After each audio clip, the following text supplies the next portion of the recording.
এবার আলোচনা করব ক্লাস 10-এর ইতিহাসের একটি প্রশ্ন। প্রীতিলতা ওয়াদ্দেদার স্মরণীয় কেন? ব্রিটিশ বিরোধী সশস্ত্র বিপ্লবী আন্দোলনে উল্লেখযোগ্য অবদানের জন্য যেসব নারী স্মরণীয় হয়ে আছেন তাদের মধ্যে প্রীতিলতা ওয়াদ্দেদার অন্যতম। প্রীতিলতা ওয়াদ্দেদার জন্মগ্রহণ করেছিলেন 1911 খ্রিস্টাব্দে। প্রথমে তিনি ঢাকার মহিলা কলেজে এবং পরবর্তী সময়ে কলকাতার বেথুন কলেজে পড়াশুনো করেন। ঢাকায় পড়াশুনো করবার সময় তিনি দীপালি সংঘের সঙ্গে যুক্ত হন এবং এখানেই তিনি লাঠি খেলা, ছোরা খেলা প্রভৃতি বিষয়ে প্রশিক্ষণ নেন।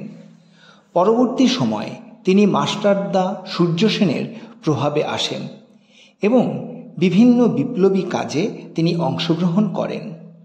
মাস্টারদা সূর্য সেন যখন চট্টগ্রাম অস্ত্রাগার লুণ্ঠন করেছিলেন তখন প্রীতিলতা ওয়াদ্দেদার ছিলেন তার সহকারিণীর ভূমিকায়।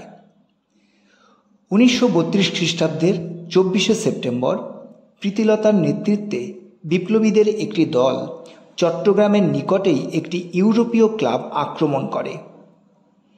বিপ্লবীদের বোমা এবং গুলিতে অনেক ইউরোপীয় সেখানে আহত হন। প্রীতিলতা পুলিশের হাতে গ্রেপ্তার হওয়ার আগে বিষ খেয়ে আত্মহত্যা করেছিলেন।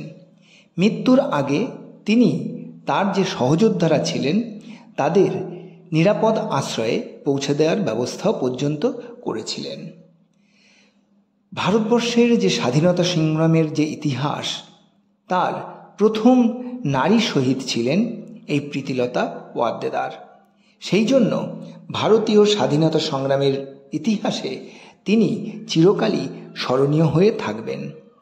তার এই আত্মবলিদান ভারতীয় নারীদের স্বাধীনতা সংগ্রামে উদ্বুদ্ধ করেছিল।